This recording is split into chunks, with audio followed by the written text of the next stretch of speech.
Greetings, this is vk3sl. Welcome to the afternoon emissions. Very good to hear Techmoan and the Cart Special. That's one of the best of the Techmoan series. Excellent. They're having a bark revival. Yes, that's right. Yeah, better. Every excuse to play these concerto movements. Yeah, it was good fun yesterday. Yeah, it was. Sampling all of that music. And we're going to be shortly ushering Andrew into our sphere. So we'll look forward to having him. I've just got to, here we go, he's just sent me his email address, so I'll send through a invite. So what we'll do is, while we're waiting for that to all transpire, I've got a 20s disc on the turntable. It's rather scratched up old Columbia. It's Ted Lewis and the band, and a track called Hello Montreal. This is VK3SL. Testing. VK3JR. Here, break it up, break it up, break it up. Train leaves to Montreal on track 42, all aboard.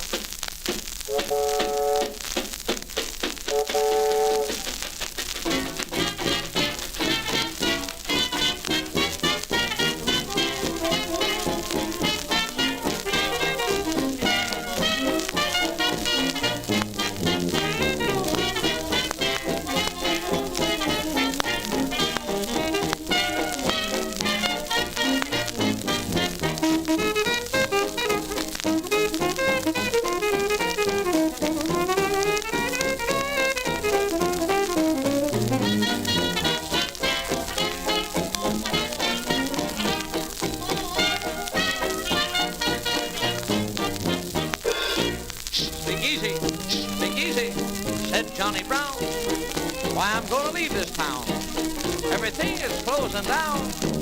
Speak easy, and tell a bunch.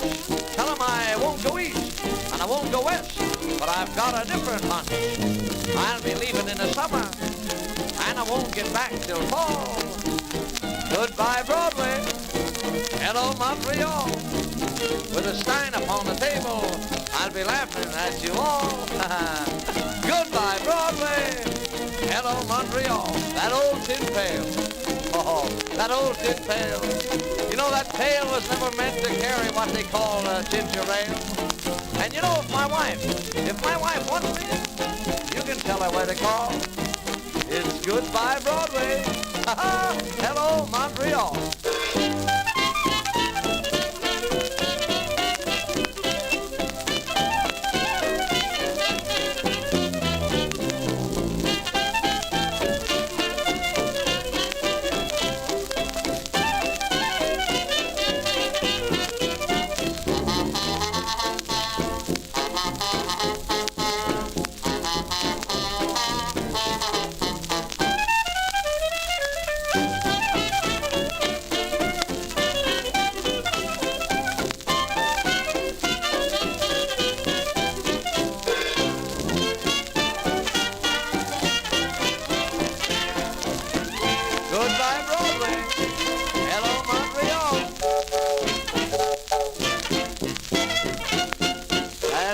Montreal all out.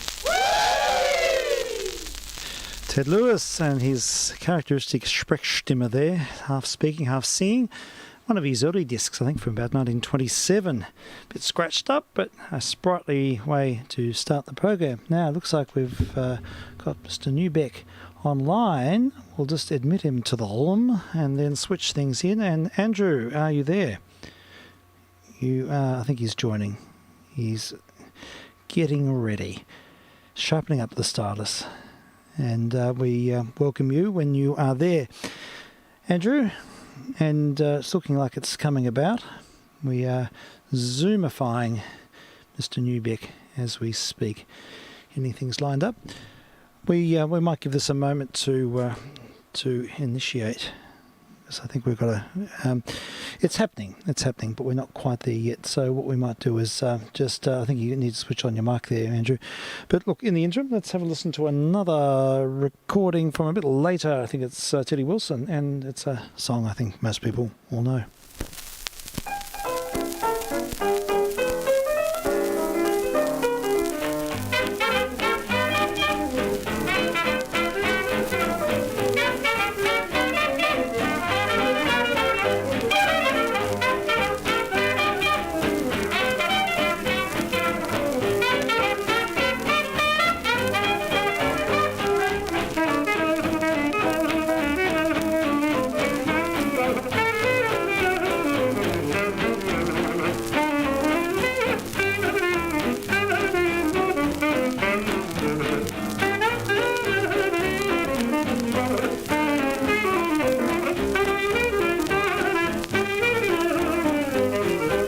Mary had a little lamb, but she didn't feed it right. Mary lost a little lamb, now you better be careful, baby. Mary had a little lamb, but he disappeared one night. Mary couldn't find a lamb, oh, you better be careful, baby. You got yourself in done, you've been flying high. I ain't been saying much, but you turn your lamb, great big line. Mary had a little lamb, but she didn't have it long. And when Mary lost her lamb, she cried for days and days. Now you better mend your ways, don't be sorry, babe.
Teddy Wilson and the band on Columbia 78. vk3sl testing here, and we have Frank JR with us, and also Mr. Newbeck. Can I call you in, Andrew?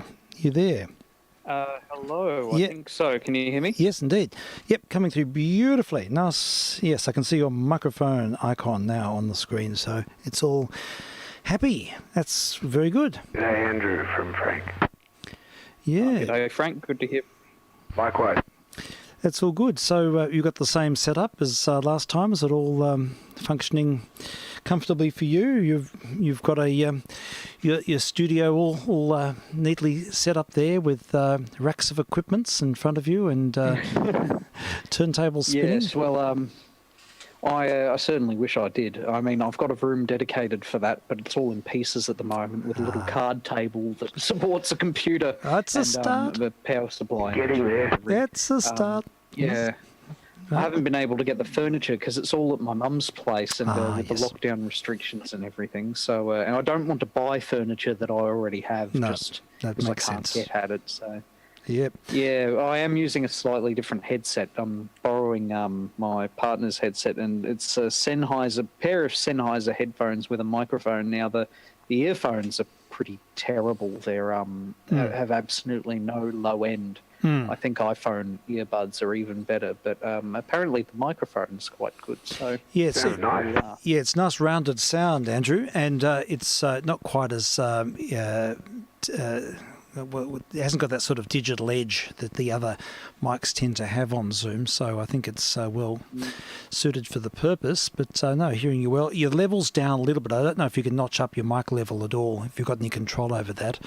But if you can, see. that's something that. And I've got a fader for you, but it's on full. And if we could move things forward. Well, while you're doing that, how are you, Frank? How's it going? Good. It's continuing to be well. That's excellent. You feeling all right at this point in time? Yeah, no, it's very, very good, Steve. I'm very, upbeat today. Oh, very good and excellent. Nice to hear. How's your little situation? Oh, yes, I'm fine. Yeah, I'm healthy as. In fact, I've spent most of the day walking today, most of it, from early this morning. And it's my kids wanted to do something special with me today. So I said, well, why don't we all go for I had to do it one-on-one, but go for a walk with each of them. So I think we managed, my three daughters, my two sons, we're going to suspend their walks to another time. But I ended up doing about an hour each. So it was very good. We did some great walks and nice chance to catch up. You always get into great discussions when walking. I always find it's a sort of elicits a philosophical mode of discussion. Something about walking. It just, you talk when you walk, don't you? I think so. Yeah, it has that effect. So we, it was really good to catch up with my three girls. So that's been. And I only just got back a short time ago. I did hear the last bit of Mr. Techmoan, and I think it's one of the very best of the Techmoan episodes. Did you hear that? Yeah, it's good. Yeah, really good. I think his programs are excellent. I was listening to one this morning. He's done one. Mr. ASE. Yeah, he's done one on the portable cassette players and the new sort of new issue of Walkmans that are coming out because there's a resurgence of interest in cassettes at this point in time. Out of the analogue surge. Yes, that's right. And so they're producing them, but he's not very happy with the quals. And but it could be a good time to start collecting Walkmans, I think. Yeah, that's right. Anyhow, so interesting thought there. Because I think they'll certainly go up in value. Well, Andrew, how are you going there? Did you have any control over your mic levels? Yes, I can adjust it. Is this better? That's certainly better. Yes, much better. I can bump it up a bit more or a bit less depending on how you like. I can see I've got control and I've got a compressor on your line as well. So this is the telephone input on this old desk. So it's I've got a reasonable, I've got a fair amount of control. So if you want to move up to max, and then I'll just calibrate things from here. So One sec. Let's just see how we're going here. Okay, how's this? Oh, that's very good. That's great. Okay. I don't think it's distorted. That's nearly okay, good. That's just before topping out on the level meter on the software. So sure. Now work within your software constraints. It should be fine. And all right. So I suppose busy at the coalface for you. Just the same old, same old. Just continuing. Just doing analysing various things in the lab, just going in, coming home, not doing very much, and then going back in again. It's very much those Groundhog Day type scenarios. A few things going on at work that are of not much interest in general. They're getting me to do a lot of weird specialised stuff, which is quite good. But also challenging because those jobs are sort of those bespoke jobs where some client wants some weird thing analysed for some weird chemical presence. And if you can see it, it's great because it's like you've just developed your own little bit of technology. But if it doesn't work and you're racing against the clock to try and get a sort of scientific test working, then it's not fun. No, I can imagine. Yes, it would have to. Everything would have to work within parameters. Otherwise, could potentially be chasing your tail and wasting lots of time.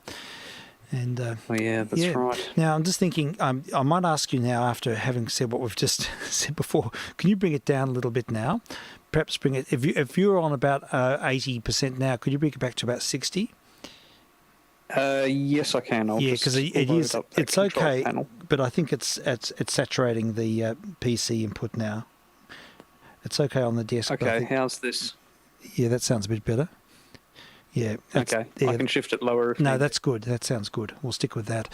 So, that should be fine. Well, anyhow, we need distractions. We need to move out of our personal zones, which are pretty sort of cyclic and groundhoggish. So let's look for some new horizons.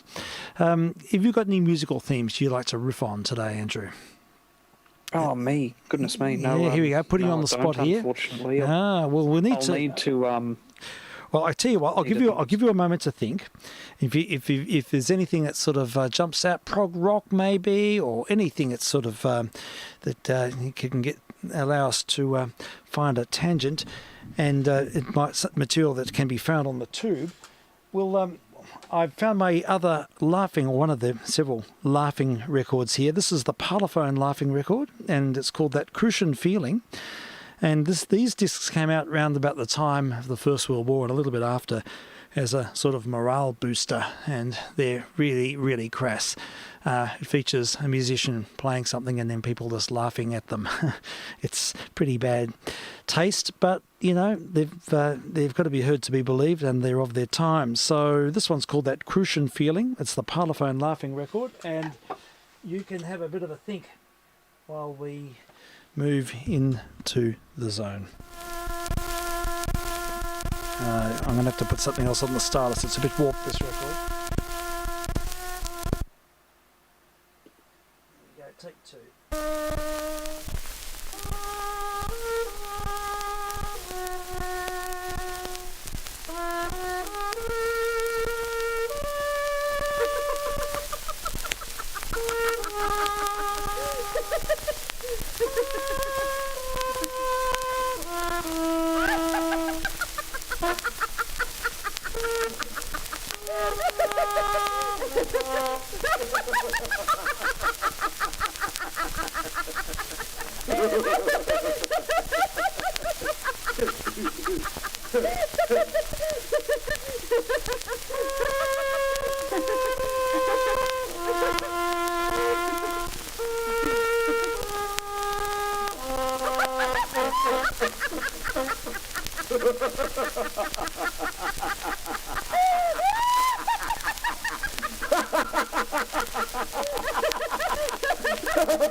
It's about as bad as it gets, and yes, It gives you a sore jaw just thinking about it. That was That Crucian Feeling, the Parlophone Laughing record, and a recording from around about 1918, 19, early. And just about every major label had their version of the Laughing record. It was sort of a theme or a meme or something. And there we go. Bit of Edwardian kitsch. What a bizarre recording. Yeah, it's just crazy stuff. In fact, Spike Jones did a really good version of it in the 40s, late 40s. They sort of picked up on the theme and did which was a genuinely funny version with a whole lot of comedic musical stuff as well. So, but we'll save that for another day. Yeah, so that's what they did. See, forced laughter. This is where we're heading. We're all becoming sort of, pushed into a bit of primal therapy. Then there were the records where there was a stuff-up or alleged stuff-up that people laughed at. Yeah. Like the Rudy Valley. Oh, yes. That's right. There's a tavern in the town. That's the one. Where the mouse runs across the stage. Yeah.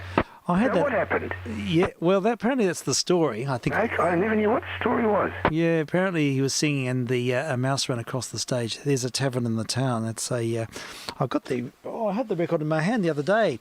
But it is quite funny, and if it's a genuine laugh situation, I think it is. It sort of does make it funny, doesn't it? Yeah, there's a tavern. It's I believe it was a mouse, and 1934, the Drunkard Song.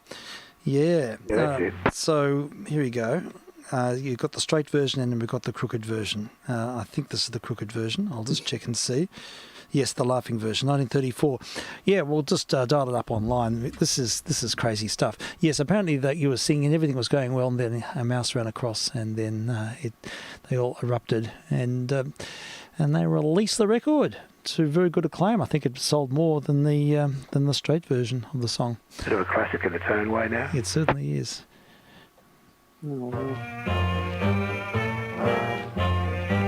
There is a tavern in the town, and there my true love sits him down, and drinks his wine as merry as can be, and never, never thinks of me. Fare thee well, for I must leave thee. Do not let the parting grieve thee. Oh, the time is come for you and I to say goodbye, adieu.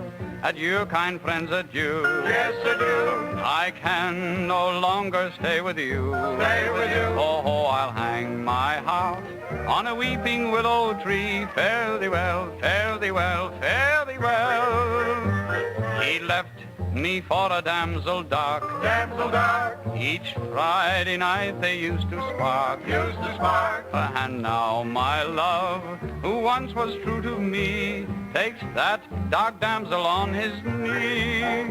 Fare thee well, for I must leave thee. Do not let the parting grieve thee. Oh, the time is come for you and I to say goodbye. Adieu, adieu, kind friends, adieu. Yes, adieu. Oh, I can no longer stay with you. Stay with you. Oh, I'll hang my heart on a weeping willow tree. Fare thee well, fare thee well, fare thee well. And now I see him nevermore. Nevermore. He never, never knocks upon my door. On my door. Oh, woe is me. He penned a little note. I'll read to you the words he wrote. Fare thee well, but I must leave thee. Do not let parting be all the time. And me to say goodbye. I'll call adieu, kind friends, adieu. Yes, adieu. Oh, I can't no longer stay. I my heart on a weeping willow tree. Fare thee well, fare thee well. Fare thee well. Oh, dig my grave both wide and deep. Wide and deep. Put tombstones at my head and feet. Head and feet. And on my breast just carve a turtle dove to sing if I for love. Fare thee well, for I must leave thee. Do not let the parting grieve thee. Oh, the time has come for you and I to say goodbye. Adieu, kind friends, adieu. Yes, adieu. I can no longer stay with you. Stay with you. Oh, I'll hang my heart on the weeping lily. Fare thee well, fare thee well, fare thee well. There we go. That's the famous recording. That record sold millions. Rudy Valley and his Connecticut Yankee, The Drunken Song, 1934, and triggered by a mouse running across the stage. So, anyhow, we could riff on this theme for ages. Bing Crosby made quite a few as well. He was renowned for making bloopers, and he used to make up his own words, really profane words, to songs so they would never release them. And there's a couple of those around. I've heard them, but I can't dial up any on YouTube. I had a quick look then. But, Maybe collector's items? No, they certainly are. And, there's some hilarious profanity versions of Crosby songs. And, of course, there's the other one where... the Bix recording of Barnacle Bill the Sailor, very late Bix recording, and Joe Venuti is singing Barnacle Bill the Shithead right throughout the whole song. And you can hear it. Have you heard that? You have to listen. It's incredible. And see, at the time with their wind-up gramophones, you probably wouldn't have picked up that subtlety, but you listen to the chorus on this, it's very evident. And yes, in the chorus, it's Joe Venuti's the culprit.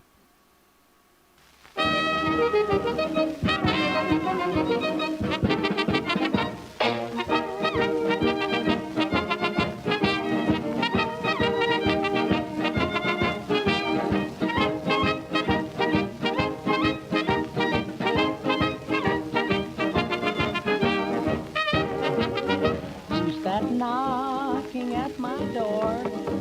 Who's that knocking at my door? Who's that knocking at my door? Cried the fair young maiden. It's only me from over the sea. Barnacle Bill the sailor. I'm all lit up like a Christmas tree. Barnacle Bill the sailor. I'll sail the seas until I croak. I'll fight and swear and drink and smoke, but I can't swim a bloody stroke. Said Barnacle Bill the sailor.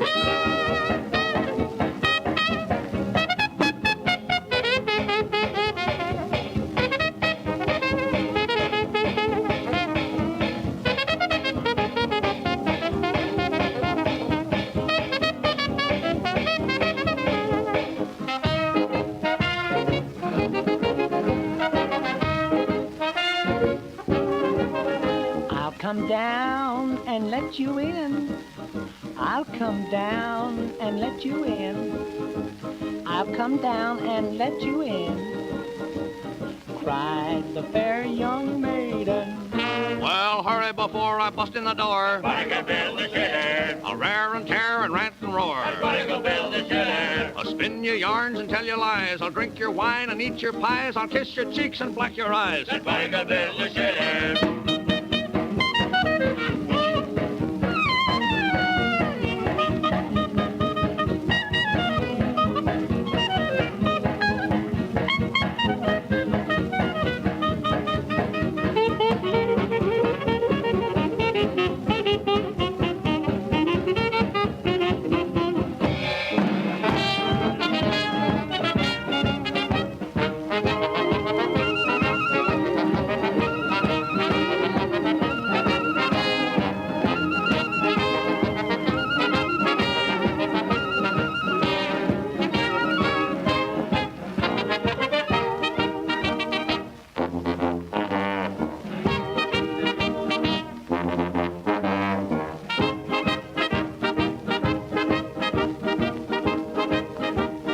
Barnacle Bill the sailor. Hoagie Carmichael and his orchestra from 1930. Yeah, there we have it. Joe Venuti upsetting the apple cart there in the chorus. Did you hear it? Yes. It's there. You can't not hear it once you've been informed. It's pretty amazing. Now, that is an interesting record because it features Bubba Miley as well as Bix and a very young Benny Goodman. He's about 18, I think, on that recording.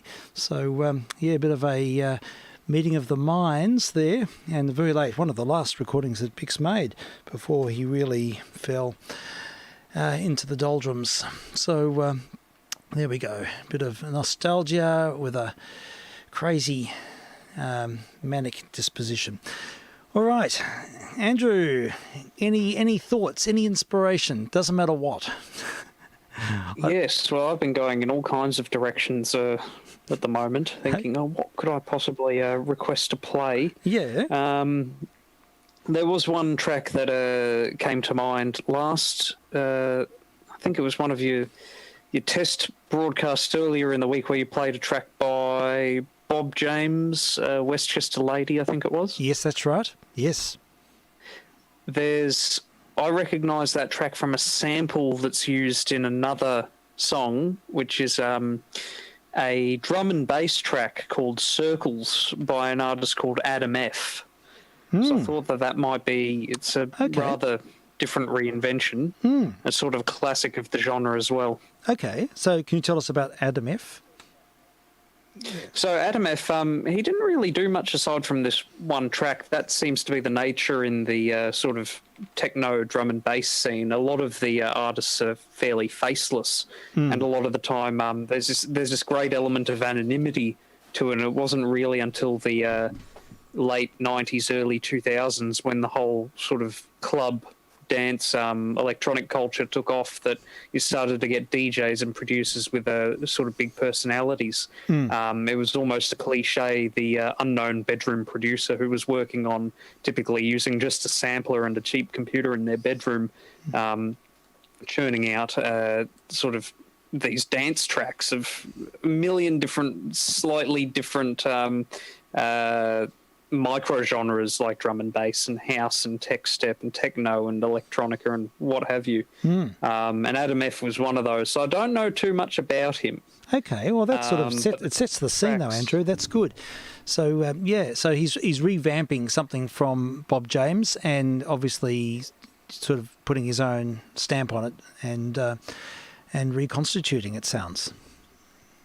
Yeah, well, I think the background to that is, drum and bass and the preceding genre, jungle, basically revolves around the same drum sample, effectively, which is, I think it's Funky Drummer or it's the Amen break, which has this whole history of it. It's a breakdown in a funk song. It's sped up to sort of ludicrous speeds. And then you've got different instrumental parts put over it. Usually it's pretty formulaic in terms of how, I guess, electronic music goes. But the story is Adam F. he'd finished this track and he was driving along at night. And this jazz track comes on the radio late at night and it's Westchester Lady. And he thought, I've got to find that record and put the sample in my track because it'll make it sound a lot better. And it's pretty prominent. It's not a complete sort of reinterpretation, but it flows throughout the track. Okay, sounds intriguing. Let's have a listen.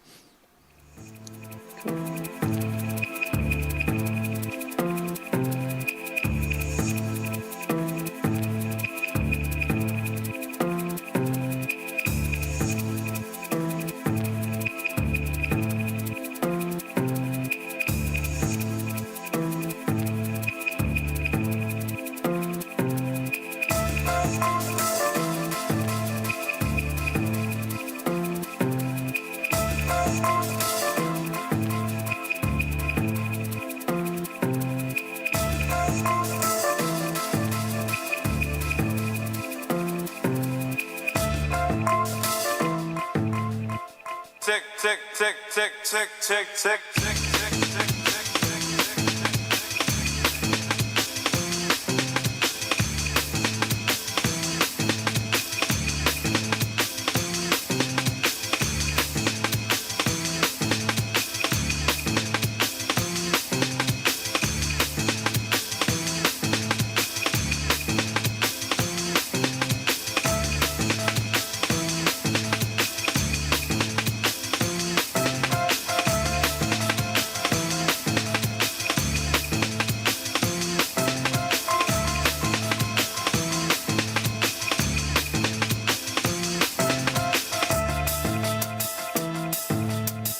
Tick, tick, tick, tick, tick, tick, tick, tick, tick, tick, tick,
Into the Ether, Adam F., and a track entitled Circles. Thanks, Andrew. And one of our correspondents has mentioned that Todd Terry samples and Matt Vangelis and all sorts of other reference in that performance. But yeah, certainly has that sort of mind-numbing, hypnotic, trance-instilling cycle, a little bit like the roll-on of the weeks. Sample goes well with the rest, doesn't it? Yeah. It's in there very nicely with the bass and drum. Yeah, sure. Yes, it's rather good for driving that track, I think. Yeah, for long drives, I imagine it would be. It would certainly, as long as you don't have a kangaroo jump in front of you or something. Yes, that's right. I don't know if I trust my reflexes. I zone out so easy when I hear that sort of stuff. I find myself just frozen. It has like a visceral effect on me. I find myself just staring into space, being in the circle, so to speak. But very good. Yeah, that kind of stuff I find really good for playing when I'm working, doing any kind of repetitive work, because I can tune out to it. I don't really need to think too much about what I'm doing, and thus I don't second guess myself. So I tend to find music really helps me work that way, especially if it's the more repetitive, the better in a lot of ways. Yeah, that sort of thing I think can work. For me, a lot of music I just I just find myself intensely listening to it, and I can't get any work done. But something like that, I reckon would be okay. It fills the space. It creates a sort of a rhythm. You sort of it's like find a rhythmic connection with it, maybe. Yeah, the rhythm's really important. I find. Well, my mother-in-law listens to classical music when she is working, and I find that absolutely impossible to do because there's so much going on. It's so it's really not something that I can tune out. Yeah. It's too distracting. So and some people insist on playing it when I'm trying to do work. It's like, I need something that's boring and repetitive rather than like melodically complex, or else I just get distracted. Yeah, totally understand. Yeah, it draws you in, I think. No, it was good to hear. It sort of prompted me to reach out on the shelf. I found the other day a few recordings. I have no idea what these are. You might be able to flesh out the picture. But in an op shop some time ago, I picked up some, I don't know, rave discs from probably the early 2000s, late 90s. And there's a group called Brown Sugar. Are you familiar with Brown Sugar?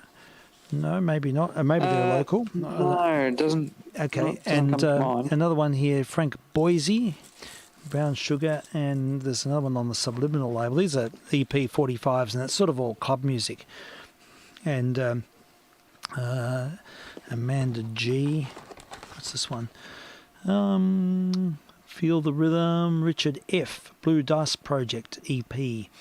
But anyhow, look, another time I'll feature them as a bit of mind numbing, and I think it's definitely club music, and it's high intensity, some of it, if I can remember correctly. But but anyhow, there we go. That's an instance of sampling, of course, and that is the great way to reinvent music and to bring it to the fore, to find new ways of expressing things.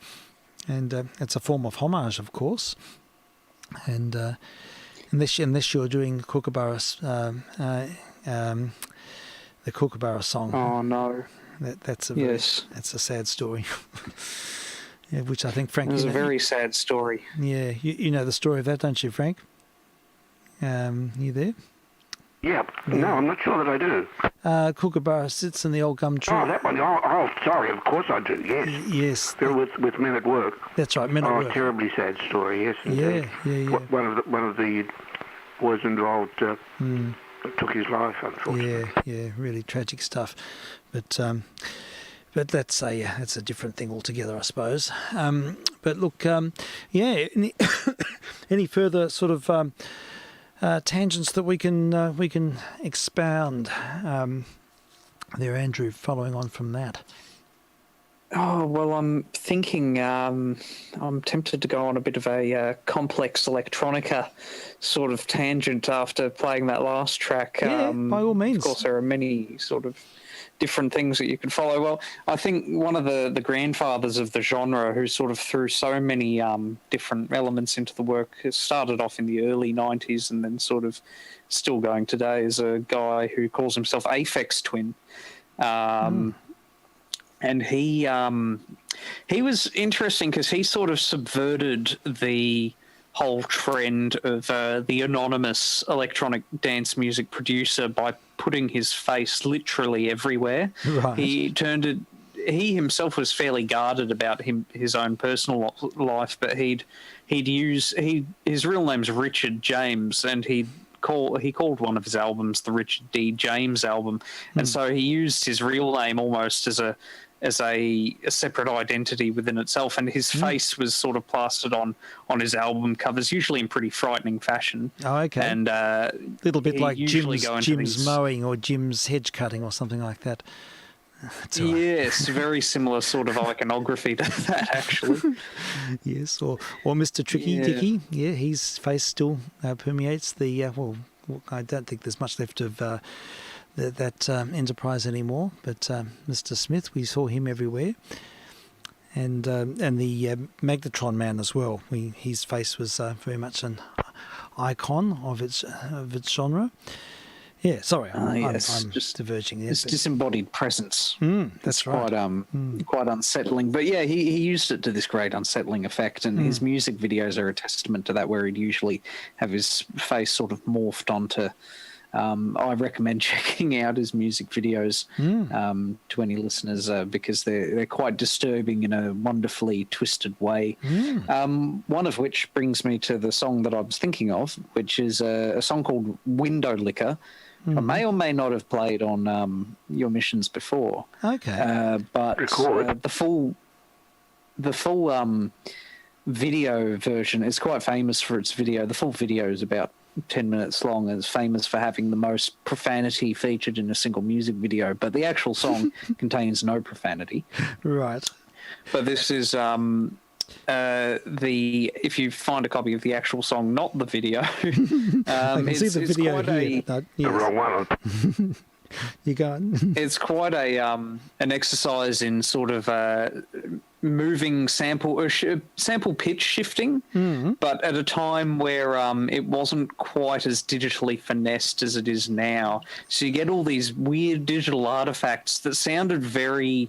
Nobody had really heard them before because digital audio was not something that you really heard at the time unless it was in a finished consumer product. Yes. You didn't really use digital audio as you didn't muck with it, basically. You didn't have the era of corrupted MP3 files or things recorded at the wrong bit rate or aliasing effects or whatever. So he used these pretty early on to create some really nice sonic textures, and Window Licker is one of those where he's doing the pitch shifting, but because of the limited resolution of the samples, you get some really nice, eerie, skewing metallic effects. So I'd recommend that track. Okay. Sounds really interesting. Yeah, it does. Let's have a listen.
It's a Aphex Twin, and a range of interesting flanging techniques and sampling as it was back, early 90s, late 80s? When was that, Andrew? That track was 97 or so. Oh, okay. Around 90.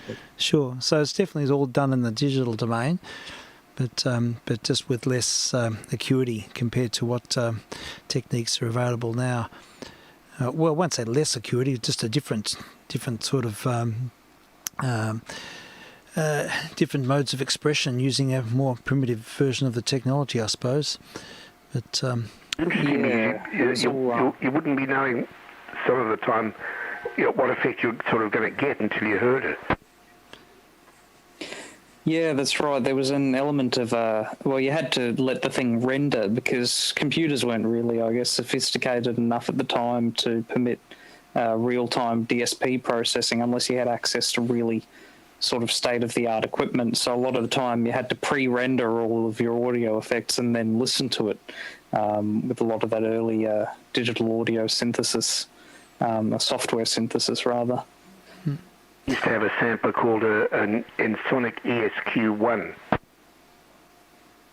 Yes, the ESQ1. I think I saw one of those for sale at an op shop, Savers, not long ago. It was, I think they wanted about $400, which was a bit out of my budget. Yeah, it's also a bit dear for it, really. I can do it on my computer now. You put CDs in them. Oh, okay.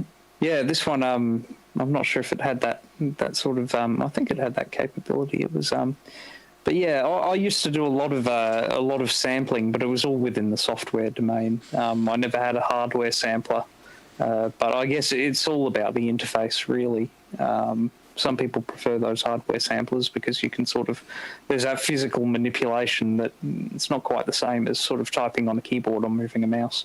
You've got a lot more flexibility with the keyboard, of course, than the mouse. I didn't have the knowledge to do that, but I could alter some things like vary bit rates and stuff like that, which gave me the opportunity to do a little bit of experimentation.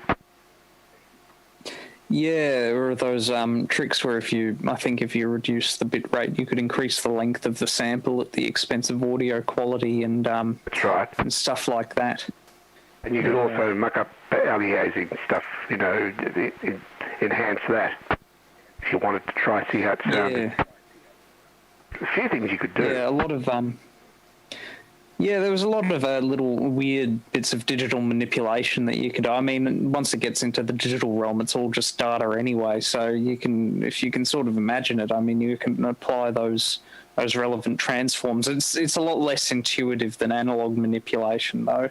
You have to say, but I think there's more of more possibilities in that realm in a lot of ways. Definitely. But yeah, like the DX7, you kind of need to know what you want first. It's not the best. It's not really as great a playground as, say, an analog synthesizer where you can vary filter widths and things on the fly. Absolutely nowhere near it. It's analog was just sort of absolutely just very special. It's still alive and well in some circles, of course. Yeah, that's right. Yeah, it's interesting to look at the development of synthesis, and it's a sort of subject we've explored from the very early days of theremins and things right through. So it's always a subject of interest. Where to from here, Andrew? Have you got any other thoughts of anything that has any sort of cross-references to other styles or sampling dimensions to it, or anything like that as well? Is that sort of a part of the formula?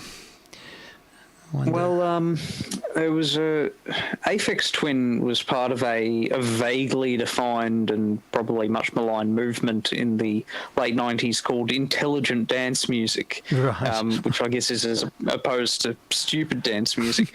But the whole cliche with that is that it used a lot of that intricate rhythmic programming, that unusual sound manipulation, often a lack of distinct melody, but not always. Aphex Twin was probably the most melodic of the bunch. There were sort of 4 big acts who were linked in some way. There was Aphex Twin. There was another duo called Orteca, who were a lot more abstract. There was Square Pusher, who probably was a bit more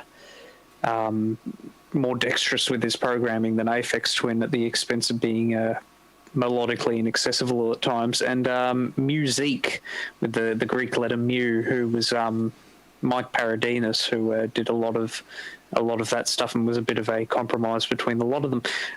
So I'm tempted to play one of those artists just to show where that sort of bizarre microgenre went. Intelligent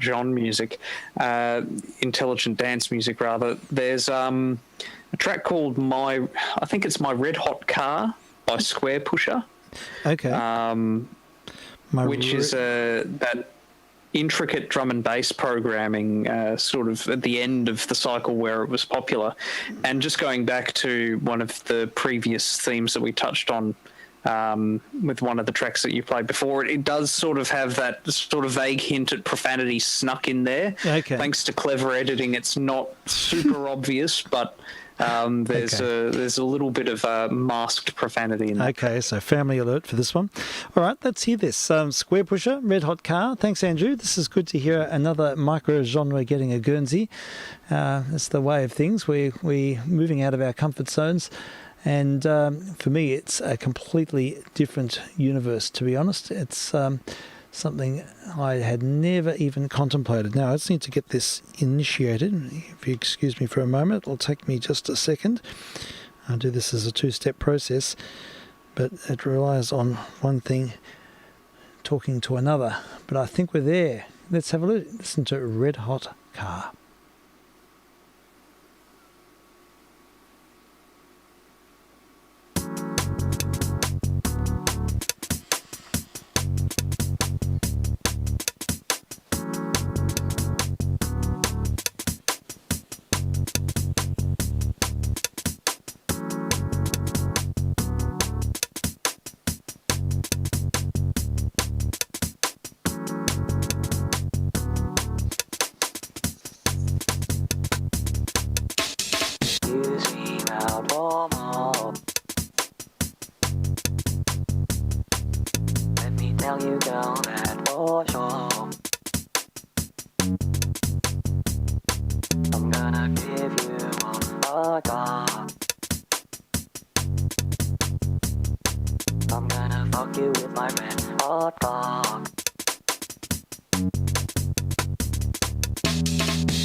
gonna give you all I got. I'm gonna fuck you with my red vodka.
Examples of electronica from the early 2000s.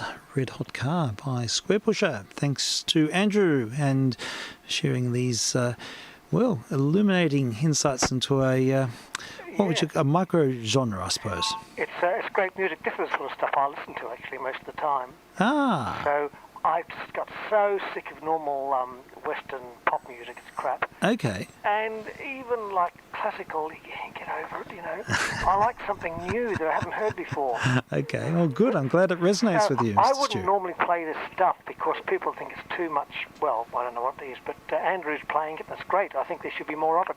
Oh, very good. Why not? Well, there we have it. That's an endorsement. Thanks, Mr. Stu. Yeah, there we go. So, we have to have a vehicle for all tastes, and it's good to get a bit of context. Actually, I mean, I like to understand a little bit about how it's produced and what the background to it is, and the way samplings come about.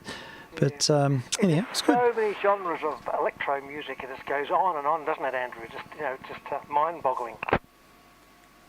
Yeah, there's so many little micro genres. I mean, it has a history going back to the 70s, I guess. But when it hit the 90s and you got all the rave thing, and it took over in terms of being a dance genre, it just splintered off into a million different directions with all with their own little extreme attributes.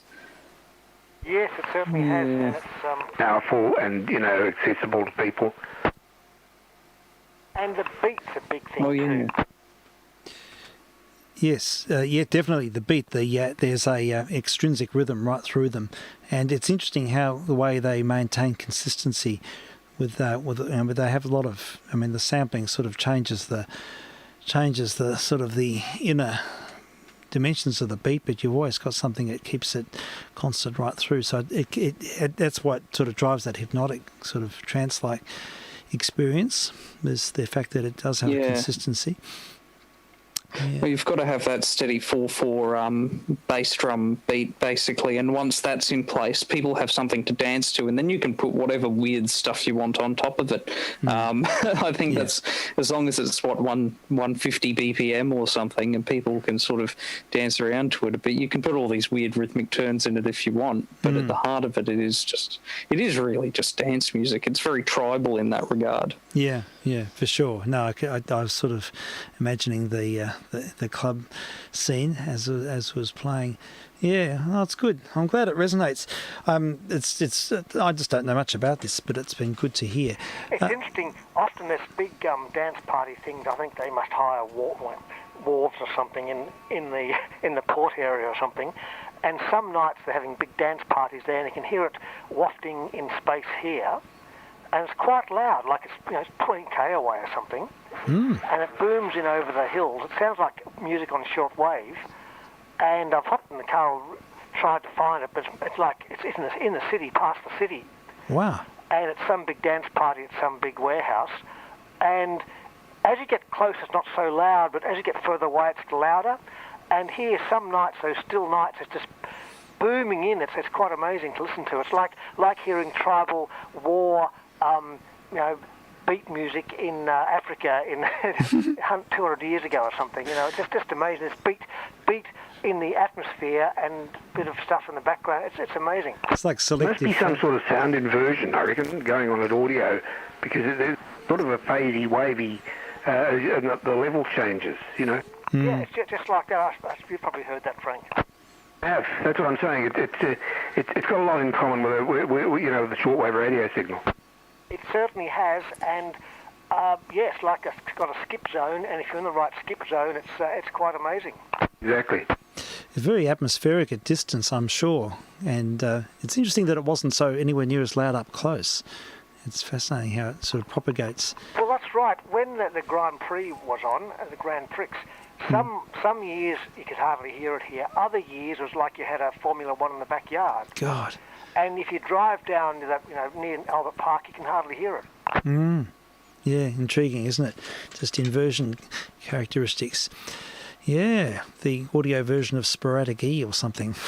Yeah, something like that. Yeah, it's like you get a node at a certain I think it might be. I mean, I think that's the sort of process that might be going on. Maybe. At a much lower level, of course. Yeah, sure. Yeah. Yeah, I remember similar things from Sandown Park Racecourse. I think that my high school was about the right distance from Sandown Park Racecourse to really pick it up, because we could hear it in the classroom, and we were about maybe a good 4 or 5 kilometres away from it. It was really bloody loud. A lot of those dance parties, though, have moved out into rural areas, like into the hills now, because I guess it's getting harder to do now that those bits of the city are getting gentrified. You get the they call them bush doofs, where they just roll out kilowatts of bass subs and and just play from there. Wow. Yeah, the visceral effect.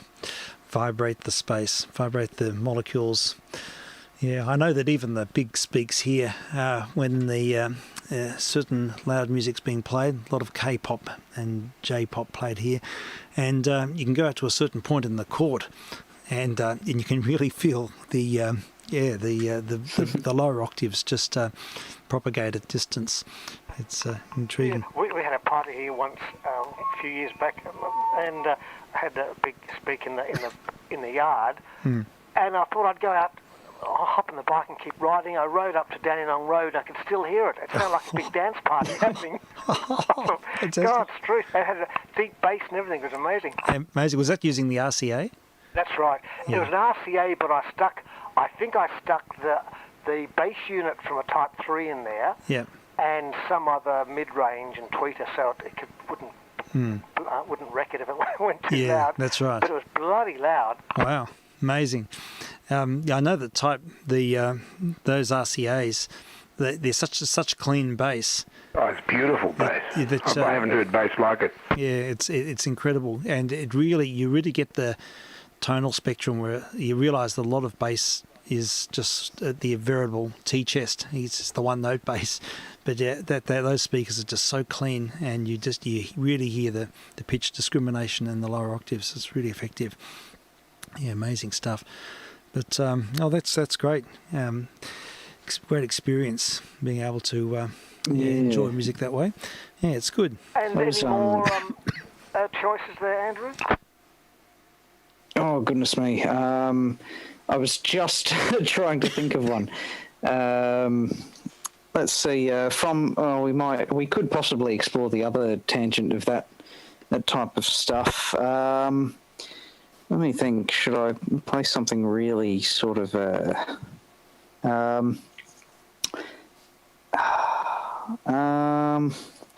I've got a song in mind, but I've forgotten what it's called. Maybe.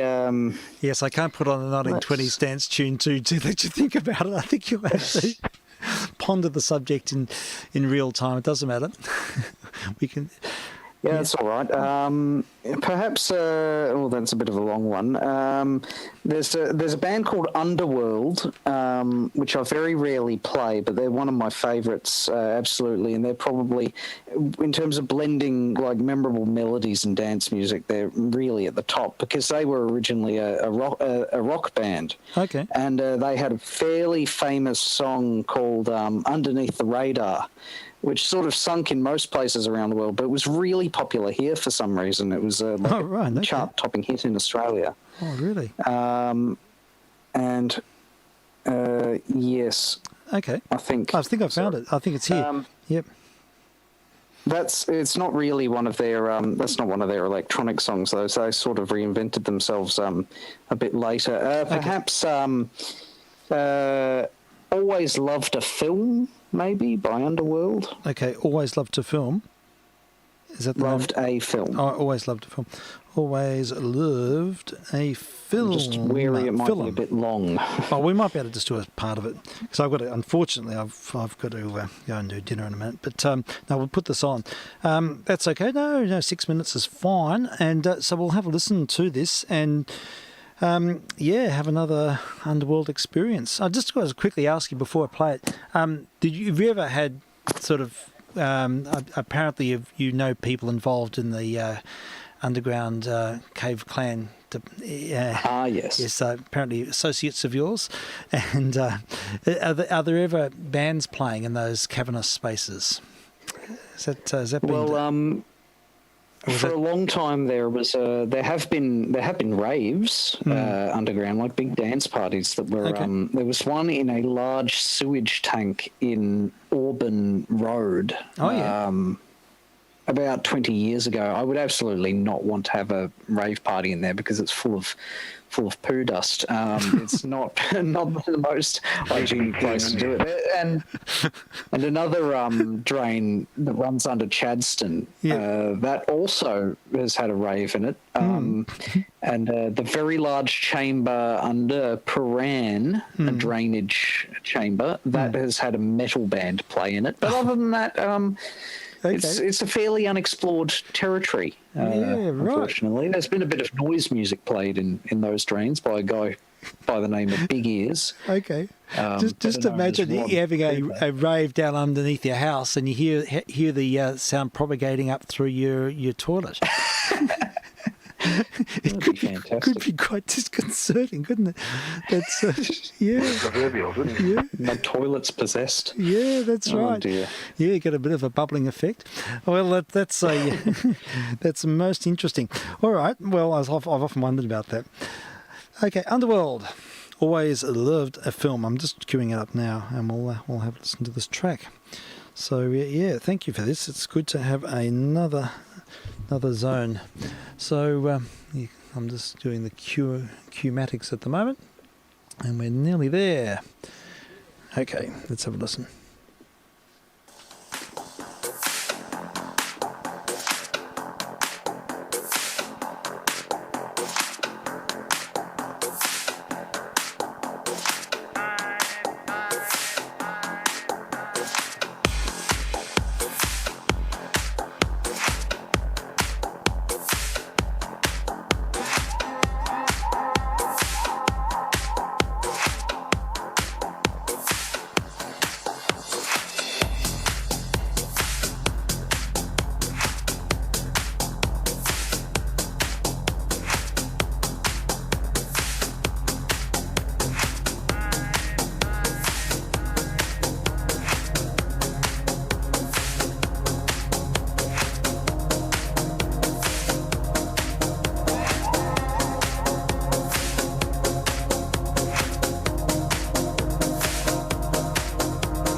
need you more than the way you used to need me, but it's heaven, heaven, heaven,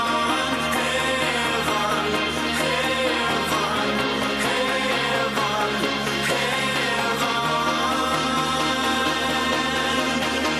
Can you feel it? Can you feel it?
We just heard Always I Loved a Film, Underworld, and courtesy of Mr. A. Thanks for that, or Mr. Newbeck. And yeah, that's all right. Yes, there we go, Underworld. Now, I'm wondering, looking at the clock, and unfortunately I'm going to have to wind up just when we get going. Same thing happened last night. Sort of got into a bit of a roll, bit of momentum. I should defer. Someone else can take the help. But yeah, that's it. So hello to Mr. Pirate listening on the stream, and I didn't acknowledge you before, but you made a comment there. So greetings to you, and just a quick word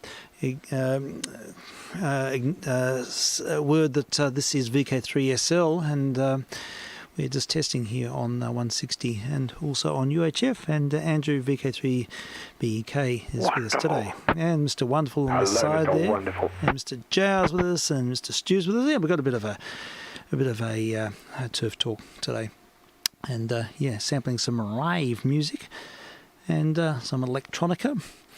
So we've had a request. We've had a request of what is it? The Prodigy. Is that what it is? Oh. Yeah. Let me see if I can find it here. Let's see. Breathe by the Prodigy. So maybe we'll play that request to wind up the segment, and if that's okay, and then we'll continue with an episode of The Hitchhiker's Guide. The last one, I think, if you're playing. It's number 5 on the list. Oh, okay. Now, so it's just the one you played last night. Said that this was the second last episode. Oh, really? Well, maybe they're a bit mixed up. Yeah, or who knows? Yeah, they might be too. Yesterday was Milliways, wasn't it? Yeah, I think so. Because then they go crashing into the sun on that spaceship, and then they find themselves on the other planet. Right. And then they start the human species off again with the hand sanitizers and the. Yeah, are you familiar with this, Andrew? Do you know the Hitchhiker's Guide? Yeah, I've listened to it quite some time ago. I've read the first few books. Yeah. It was quite a while ago, so okay, sure. I need to refresh my memory. Yeah, it's a little bit of fun, and brings back a lot of memories for me. and me. Yeah, so it's been good. So Andrew, we'll wind up at this point, and with thanks, and we look forward to next week. We can bring you back in and think up a few other tangents, another theme, and we'll go on another journey of discovery. So All good. Yeah, no worries. Thanks for having me. Always a Talk, pleasure. Andrew. Yeah. Come on, more often. That's thank it. you very much. All right. Well, all the best this week. Good luck with all your measuring and sorting and everything else. And yes, next week you might have something a little bit more than the card table, but it sounds like it's gradually unfolding. See the pressures on Card table. So, yeah, look, I understand the problems. It takes a long time to get things up and running. It took me years. So, yeah, it's a slow process, but you'll get there.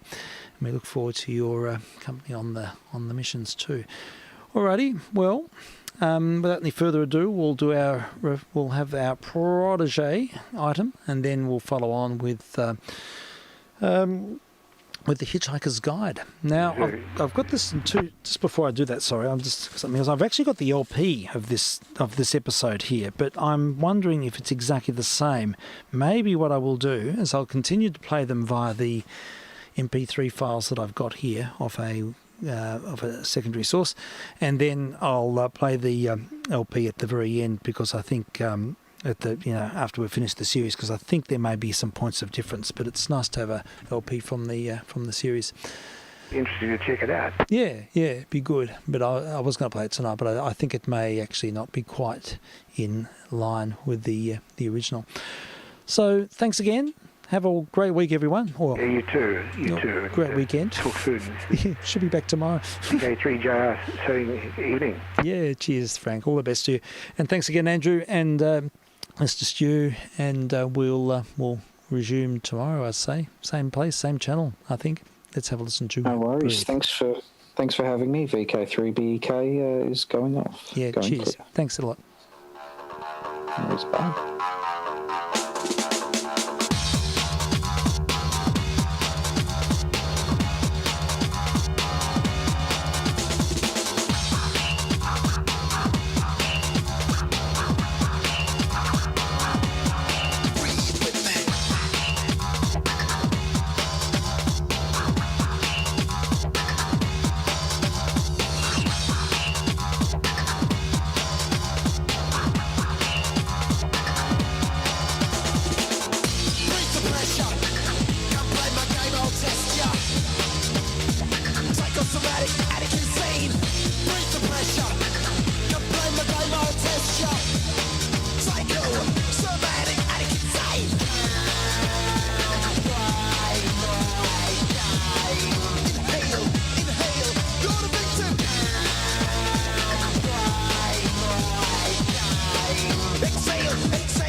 The Hitchhikers.